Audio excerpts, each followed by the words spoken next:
जंगल में राजकुमारी चंद्रावती अपने सैनिकों के साथ शिकार की तलाश में खड़ी थी।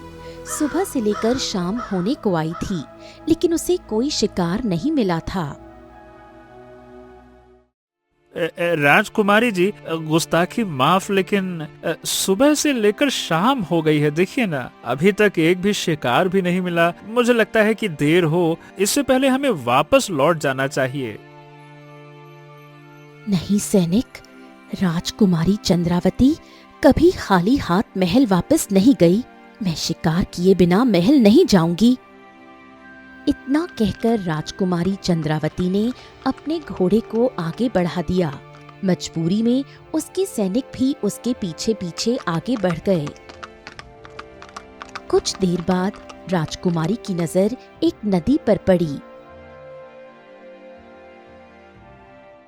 अचानक चारों ओर काला धुआं फैल गया। अगले ही पल वो काला धुआं एक भयानक दैत्य की आकृति में बदल गया। दैत्य को देखकर सैनिक घबरा गए। सुंदर राजकुमारी, अब तुम मेरे कैद खाने की शोभा बढ़ाओगी। कौन है तू? बड़ी बहादुर हो तुम। लोग तो मेरी शक्ल देखकर ही डर जाते हैं। दिखाई नहीं देता ना, मैं एक राक्षस हूँ। तू चाहे राक्षस हो या दैत्य, मैं तुझसे नहीं डरती।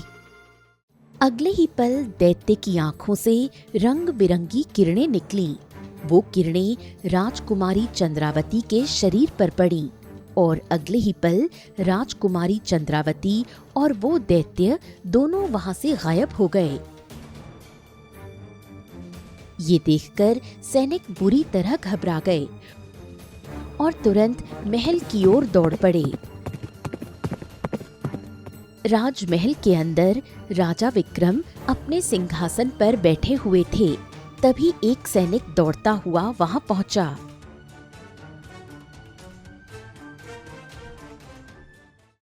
महाराज, महाराज, महाराज, महाराज, गजब हो गया महाराज, गजब हो गया, बहुत गजब हो गया महाराज, बहुत ज्यादा गजब हो गया, गजबई हो गया महाराज, गजबई हो गया। ओहो, ऐसे पहेलियां मत बनाओ। बात क्या है, साफ साफ बताओ। और तुम इतने डरे हुए क्यों? क्या हो गया? सैनिक ने शुरू से लेकर अंत तक सारी घटना सुना दी। महाराज, महाराज, हमारे कुछ करने से पहले ही वो दैत्य राजकुमारी को लेकर गायब हो गया। ये सुनकर राजा विक्रम का क्रोध आसमान छूने लगा। हाँ, उस दैत्य की इतनी हिम्मत कि वो हमारी पुत्री को बंदी बनाकर ले जाए। हम उसे छोड़ेंगे नहीं। इतना कहकर राजा विक्रम ने अपनी तलवार निकाल ली और सिंहासन से उठ खड़े हुए। तभी उनके पास बैठे मंत्री जगन्नाथ ने उन्हें रोका। जरा ठहरिए ठहरिए ठहरिए, ऐसा करने की भूल मत कीजिएगा महाराज। जरूर वो नदी के उस पार रहता होगा, और जो भी उस नदी के पार गया वो कभी वापस नहीं आया। वो दैत्य है बहुत शक्तिशाली। ओहो, तो तुम क्या चाहते हो कि हम अपनी पुत्री को भूल जाएं? नहीं नहीं नहीं नहीं नहीं नहीं महाराज, लेकिन ये बात तो आप अच्छी तरह से जानते हैं कि उस दैत्य का मुकाबला केवल एक ही वस्तु से किया जा सकता है, और वो है रहस्यमयी जादुई मुकुट। जिस राजा के पास वो मुकुट होता है वो अजेय बन जाता है। मंत्री जी, पिछले 20 वर्षों से हम उस मुकुट की तलाश कर रहे हैं, लेकिन वो हमें कहीं मिला ही नहीं, तो अब कहां से लेकर आए? महाराज, मुझे लगता है कि अब ये तलाश किसी और को सौंप देनी चाहिए। क्या मतलब है तुम्हारा? मतलब कि हमारे राज्य में वीर और बुद्धिमान युवकों की कमी नहीं है। आप पूरे राज्य में घोषणा करवा दीजिए, जो भी वो मुकुट ढूंढ कर आपके पास लाएगा उसे इतना धन मिलेगा जिसकी उसने कभी भी कल्पना नहीं की होगी। फिर देखिए महाराज, लाइन लग जाएगी। राजा विक्रम कुछ देर सोचते रहे। कुछ ही देर में पूरे राज्य में घोषणा करवा दी गई। धीरे धीरे उस जादुई मुकुट की चर्चा पूरे राज्य में फैल गई। उसी राज्य में अर्जुन नाम का एक गरीब किसान अपने बूढ़े माता पिता और अपनी बहन बिंदिया के साथ रहता था। एक दिन अर्जुन घर लौटा तो उसने देखा कि उसके बूढ़े माता पिता की आंखों में आंसू थे। क्या क्या क्या हुआ माँ? क्या हुआ पिताजी? आप रो क्यों रहे? क्या बात है? बेटा, तू दिन रात मेहनत करता है, तब कहीं जाकर इस घर का चूल्हा जलता है। बिंदिया जवान हो गई है, उसके विवाह की चिंता मुझे और तेरे पिता को हर समय सताती रहती है। लेकिन हमारी गरीबी इतनी है कि हम उसका विवाह नहीं कर पा रहे। बस इसी चिंता में हम दोनों रो रहे हैं। ये सुनकर अर्जुन गहरी सोच में डूब गया। ओहो, आप चिंता ना कीजिए माँ, मैं बिंदिया का विवाह बहुत धूमधाम से करूंगा। अरे भले ही मुझे उसके लिए कुछ भी करना पड़े। इतना कहकर अर्जुन घर से बाहर निकल गया। अगले दिन अर्जुन अपने खेत में उदास हुआ था। तभी उसका मित्र चंदन वहां पहुंचा। अयो, क्या हुआ मेरे मित्र? ये तुम्हारा चेहरा इतना लटका हुआ क्यों है? क्यों उदास बैठे हो मेरे भाई? अर्जुन ने उसे सारी बात बता दी। हाँ, क्या बताऊं यार चंदू, मैंने ना माँ और पिताजी को वचन तो दे दिया है, लेकिन समझ नहीं आ रहा कि धन का इंतजाम कहां से करूं। ये लो भाई, ये तो बहुत ही आसान रास्ता है। क्या मतलब? अरे, क्या तूने महाराज की घोषणा नहीं सुनी? महाराज को एक जादुई मुकुट की तलाश है। सुना है जो भी वो मुकुट ढूंढकर महाराज को सौंप देगा, उसे इतना धन मिलेगा जिसकी उसने कभी कल्पना भी नहीं की होगी। ये सुनकर अर्जुन चौंक गया। क्या बात कर रहा है? लेकिन महाराज को उस मुकुट की आवश्यकता ही क्यों पड़ गई? मेरे मित्र, बात ये है कि कुछ दिन पहले ही महाराज की पुत्री राजकुमारी चंद्रावती को एक दैत्य बंदी बनाकर ले गया, और उस दैत्य का मुकाबला केवल वही पुरुष कर सकता है जिसके पास वो जादुई मुकुट हो। अब समझे बाबू? ये सुनकर अर्जुन गहरी सोच में डूब गया। कुछ देर बाद चंदन वहां से चला गया। ऐसा कैसे हो सकता है? चंदन जिस जादुई मुकुट की बात कर रहा था, वही मुकुट तो मुझे सपनों में दिखाई देता है। आखिर ये सब है क्या? हाँ। इतना कहकर अर्जुन पुरानी यादों में खो गया। कुछ समय पहले अर्जुन खेत से अपने घर लौटा था। भैया, कितनी बार कहा है कि इतनी मेहनत मत किया करो, बीमार पड़ जाओगे। अरे बस बस बस पगली, बातें मत बना, जल्दी से अपने भैया के लिए खाना लगा। अर्जुन ने भोजन किया और कुछ ही देर बाद गहरी नींद में सो गया। लेकिन अचानक उसे ऐसा लगा जैसे वो किसी दूसरे संसार में पहुंच गया हो। अर्जुन की आंख एक पुराने खंडहर के भीतर खुली। चारों ओर सन्नाटा फैला हुआ था। खंडहर के बीचों बीच सोने की किरणों से चमकता हुआ एक अद्भुत मुकुट रखा हुआ था। हाँ, ये क्या? मैं तो अपने घर पे सोया था। मैं यहाँ कैसे आ गया? तभी उस मुकुट से एक रहस्यमयी आवाज गूंज उठी। मुझे ढूंढो, तुम ही हो जो मुझे तलाश सकते हो। अगले ही पल सब कुछ धुंधला हो गया। अर्जुन घबराकर उठ बैठा। उसका पूरा शरीर पसीने से भीग चुका था। माँ माँ माँ माँ मैंने एक बहुत ही विचित्र सपना देखा माँ, बहुत विचित्र सपना। हाँ, अर्जुन ने अपने सपने के बारे में सब कुछ बता दिया। बेटा, सपने तो सपने होते हैं, उन पर ज्यादा ध्यान मत दिया करो। अर्जुन ने कुछ नहीं कहा, लेकिन उस दिन के बाद वही सपना उसे बार बार आने लगा। अर्जुन तेजी से अपने घर पहुंचा और अपनी माँ, पिता तथा बहन बिंदिया को सारी बात बता दी। तो अब तुम क्या करोगे बेटा? मैं उस मुकुट को ढूंढूंगा माँ। न जाने क्यों मुझे लगता है कि मेरा उस मुकुट से कोई गहरा संबंध है। अरे लेकिन बेटा, तुम इतनी निश्चितता से ये बात कैसे कह सकते हो? अब आप ही बताइए पिताजी, मुझे कई दिनों से वही सपना बार बार दिखाई दे रहा है, तो इसका क्या मतलब है? अब राजा विक्रम का ऐलान भी तो सामने आ ही गया है ना।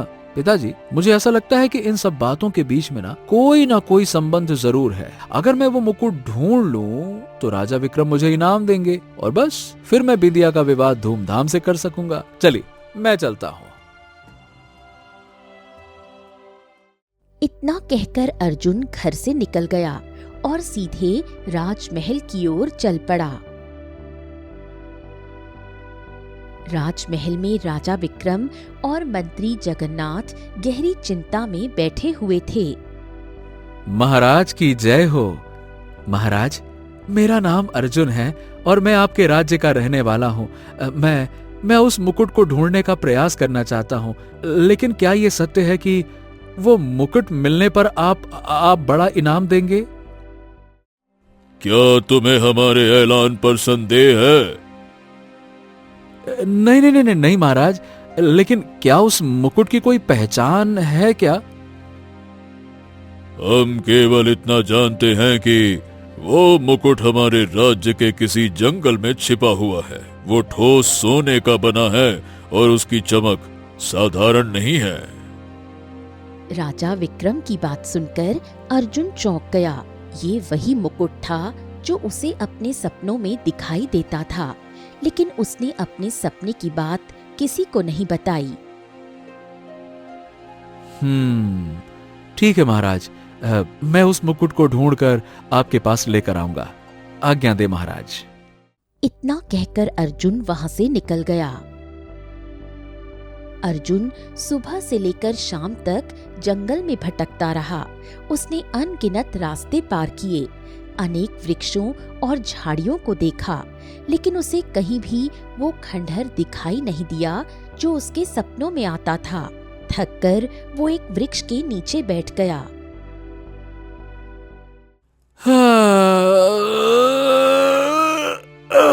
सुबह से लेकर शाम हो गई, लेकिन अभी तक मुझे सपनों वाला खंडहर नहीं दिखाई दिया।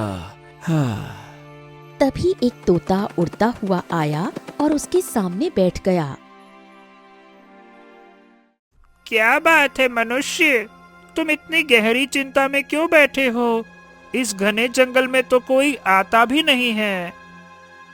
तोते को मनुष्य की आवाज में बात करते सुनकर अर्जुन चौंक गया। हैं? अरे गजब! तुम तो एक तोता हो, फिर मनुष्य की आवाज में कैसे बात कर सकते हो? समझ लो, मैं एक रहस्यमयी तोता हूँ। अब बताओ, तुम्हारी परेशानी क्या है? क्या बात कर रहे हो? अगर मैं तुम्हें बताऊंगा तो क्या तुम मेरी मदद करोगे? क्या पता मैं तुम्हारी मदद कर दूं? अर्जुन ने शुरू से लेकर अंत तक सारी घटना बता दी। ये सुनकर तोता गंभीर हो गया। क्या तुम सच कह रहे हो? क्या तुम्हें सपने में एक खंडहर और उसके भीतर रखा मुकुट दिखाई देता है? ये लो, मैं झूठ क्यों बोलूंगा भला, वो भी यहाँ इस घने जंगल के बीच में आके। ठीक है, तो फिर मैं तुम्हें खंडहर तक पहुंचा सकता हूँ, लेकिन पहले मैं तुम्हें किसी से मिलवाना चाहता हूँ। मिलवाना? किससे? एक साधु से। मुझे लगता है कि तुम्हें कुछ और सच जानने की आवश्यकता है। शायद वो सच सुनकर तुम्हारे बहुत से विचार बदल जाएं।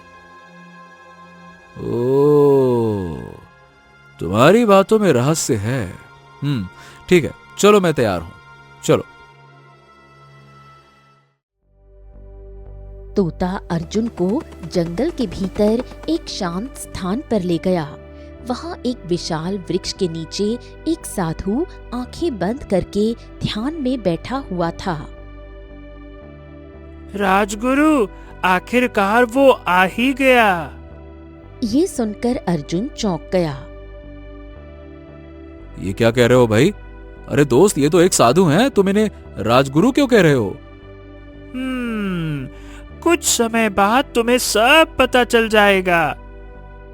साधु ने धीरे धीरे अपनी आंखें खोली और अर्जुन की ओर देखा।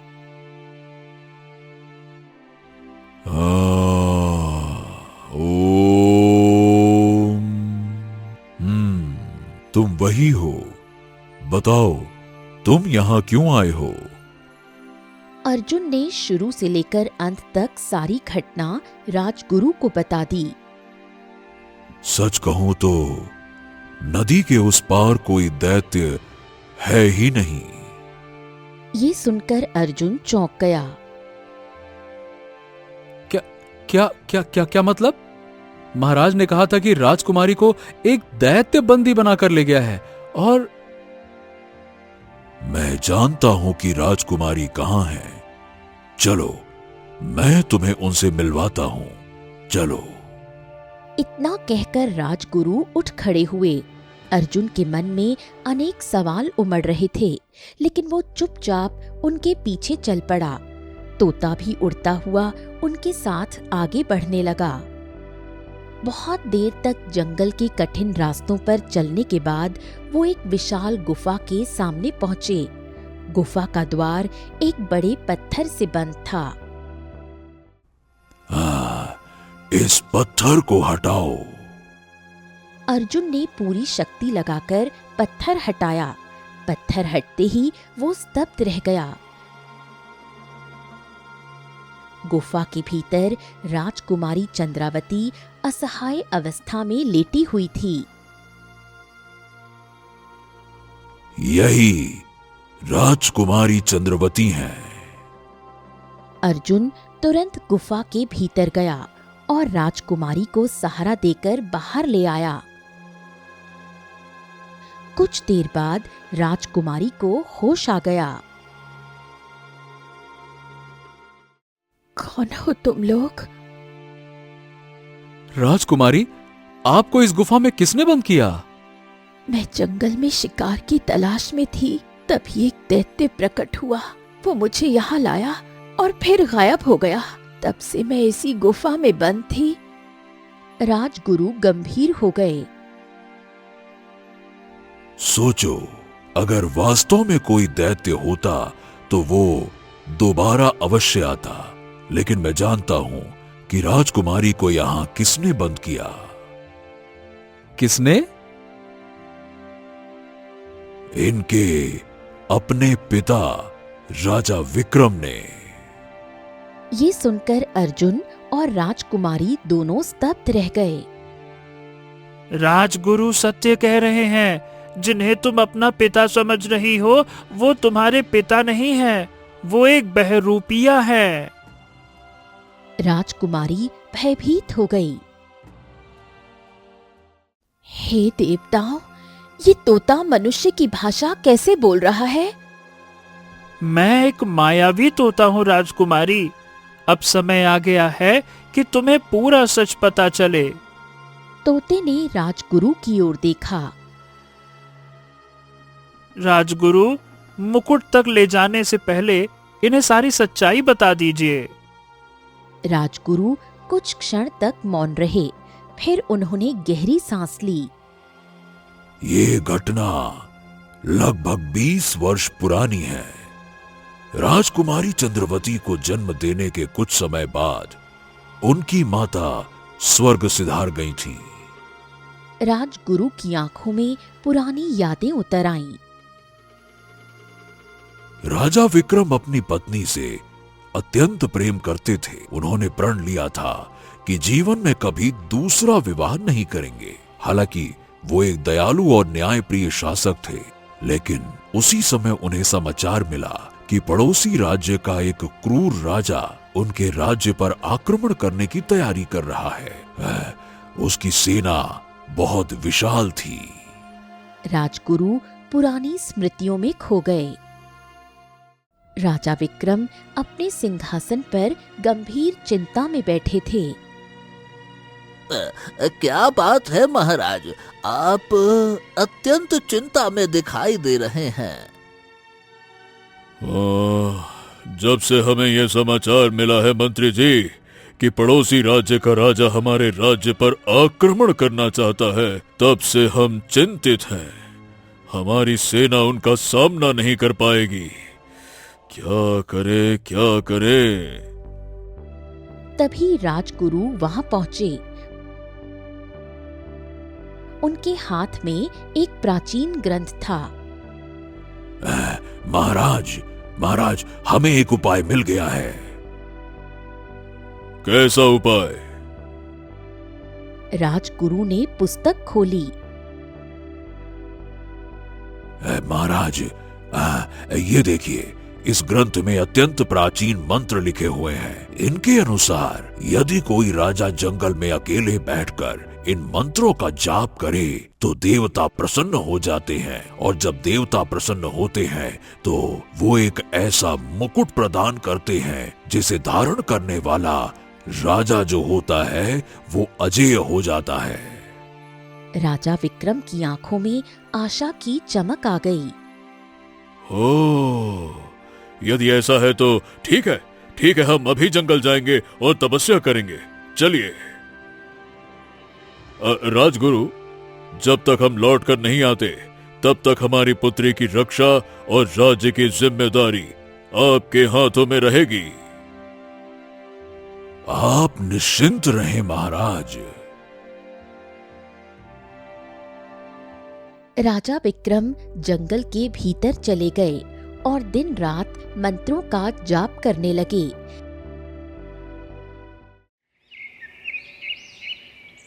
कई दिनों की कठोर तपस्या के बाद अचानक चारों ओर रंग बिरंगी दिव्य किरणें फैल गईं। उन किरणों के मध्य एक दिव्य पुरुष प्रकट हुए। राजा विक्रम, तुम्हारी तपस्या से हम प्रसन्न हुए। बताओ, क्या चाहते हो? अब मैं अपनी प्रजा की रक्षा करना चाहता हूँ। मुझे ऐसा वरदान दीजिए जिससे मैं अपने राज्य को बचा सकूं। अगले ही पल दिव्य किरणों के बीच एक स्वर्णिम मुकुट प्रकट हुआ। ये जादुई मुकुट स्वीकार करो, लेकिन याद रखना, इसकी शक्ति तभी कार्य करेगी जब ये तुम्हारे सर पर होगा। मुकुट उतारते ही तुम एक साधारण मनुष्य बन जाओगे। इतना कहकर दिव्य पुरुष अदृश्य हो गए। लेकिन राजा विक्रम ये नहीं जानते थे कि कई दिनों से एक तांत्रिक और उसका शिष्य दूर खड़े होकर सब कुछ देख रहे थे। देखा तुमने, मेरा संदेह सही निकला।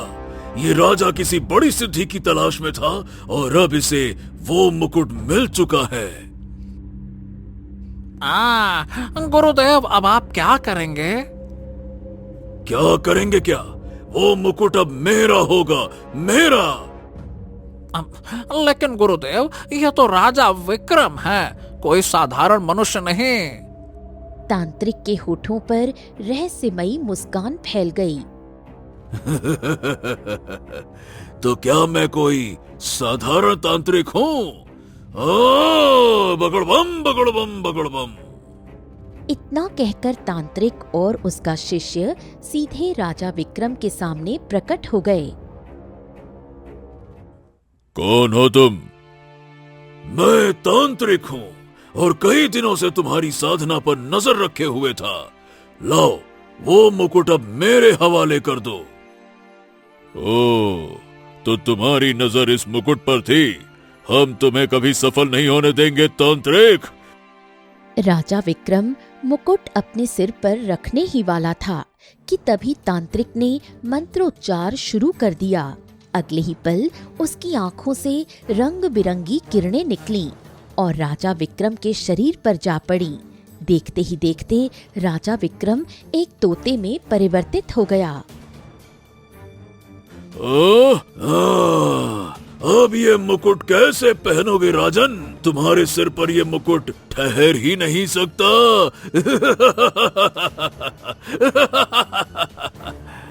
राजा विक्रम तुरंत उड़कर मुकुट और उसे अपनी चोंच में दबा लिया। हो सकता है कि ये मेरे सिर पर ना टिक सके, लेकिन मेरी चोंच में तो रह सकता है ना। अगर मैं इसे नहीं पा सकता तो तुम्हें भी नहीं पाने दूंगा। इतना कहकर तोता मुकुट लेकर जंगल की गहराइयों में उड़ गया। अरे अरे गुरुदेव, गुरुदेव, अरे धात तरह के गुरुदेव, वो तो मुकुट लेकर भाग गया। चिंता मत करो। तांत्रिक ने मंत्र पढ़ा। अगले ही पल वो राजा विक्रम का रूप धारण कर गया और उसका शिष्य मंत्री जगन्नाथ बन गया। ये क्या किया आपने गुरुदेव? अब हम दोनों राजमहल में रहेंगे और वहीं रहकर मुकुट की तलाश करेंगे।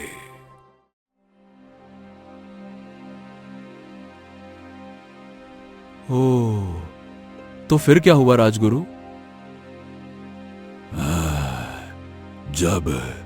जब तांत्रिक और उसका शिष्य रूप बदलकर महल पहुंचे तो उस समय हम महाराज से मिलने गए हुए थे। उन्हें नहीं पता था कि हम उनका रहस्य जान चुके हैं। हमने महाराज से वचन दिया था कि उनकी संतानों की हम रक्षा करेंगे, इसीलिए हम तुरंत महल पहुंचे। राजगुरु की आंखें नम हो गईं। उस समय तुम बहुत छोटे थे अर्जुन। हमने तुम्हें अपनी गोद में उठा लिया था। लेकिन तभी तांत्रिक और उसका शिष्य महल पहुंच गए। हमें समझ में आ गया कि हमें नहीं छोड़ेंगे वो लोग, इसीलिए हम केवल तुम्हें लेकर महल के एक गुप्त मार्ग से निकल गए और एक गरीब परिवार के घर के बाहर छोड़ आए। उन्हीं लोगों ने तुम्हें पाल पोस कर बड़ा किया। कुछ समय बाद हमें जंगल में ये तोता मिला और तब हमें पता चला कि यही हमारे महाराज हैं। तो फिर असली मंत्री जगन्नाथ का क्या हुआ? जब तांत्रिक और उसका शिष्य महल लौटे तब उन्होंने असली मंत्री जगन्नाथ की भी हत्या कर दी ताकि किसी को उन पर संदेह ना हो। तब से वो दोनों मुकुट की तलाश में लगे हुए हैं। इस बार उन्होंने लोगों की सहायता लेने के लिए नया खेल रचा है। तोते की आंखों से आंसू बहने लगे।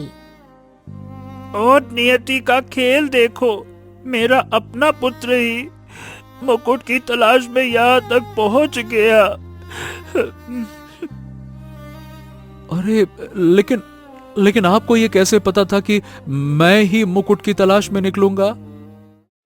वर्षों तक हमने उसी देवता की तपस्या की जिसने ये मुकुट महाराज को दिया था। देवता ने हमें बताया था कि एक दिन महाराज की संतान स्वयं इस मुकुट को ढूंढते हुए यहाँ आ जाएगी। और जब तुमने हमें अपने सपने के बारे में बताया तब हमें विश्वास हो गया कि तुम ही हमारे पुत्र हो। चलो अब देर मत करो, मुकुट को धारण करो। चलो जल्दी करो। जब तुम इस मुकुट को पहनकर उन बहरूपियों के सामने जाओगे ना, तब इसकी शक्ति उनका असली रूप संसार के सामने प्रकट कर देगी। चलो जल्दी करो। एक बात अभी भी समझ में नहीं आई, फिर वो दैत्य कौन था? वो दैत्य कोई और नहीं, वही बहरूपिया राजा विक्रम था। वो एक शक्तिशाली तांत्रिक है और किसी का भी रूप धारण कर सकता है। उसी ने दैत्य का रूप लेकर तुम्हें बंदी बनाया ताकि पूरे राज्य की सहानुभूति प्राप्त कर सके और मुकुट की खोज तेज हो जाए। अब अर्जुन के सामने पूरी सच्चाई आ चुकी थी। अर्जुन, राजकुमारी चंद्रावती, राजगुरु और तोता तुरंत उस खंडहर की ओर चल पड़े जो अर्जुन को वर्षों से सपनों में दिखाई देता था। खंडहर के मध्य वही स्वर्णिम मुकुट रखा हुआ था। अर्जुन ने मुकुट को उठाया और अपने सिर पर धारण कर लिया।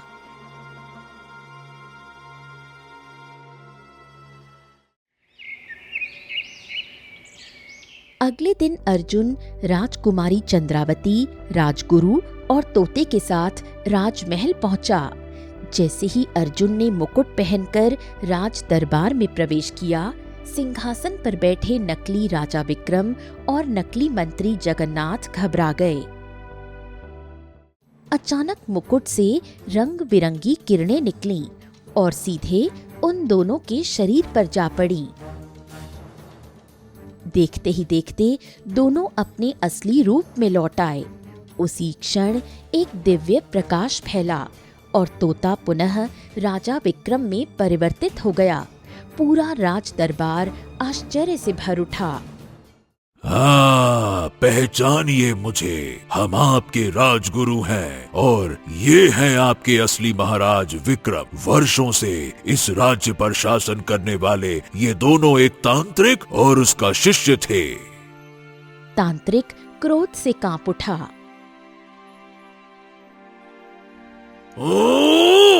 हमने सोचा था कि राजकुमारी को जीवित रखेंगे और एक दिन उसे मुकुट तक पहुंचने का माध्यम बनाएंगे। हमें नहीं पता था कि यही योजना हमारे विनाश का कारण बनेगी।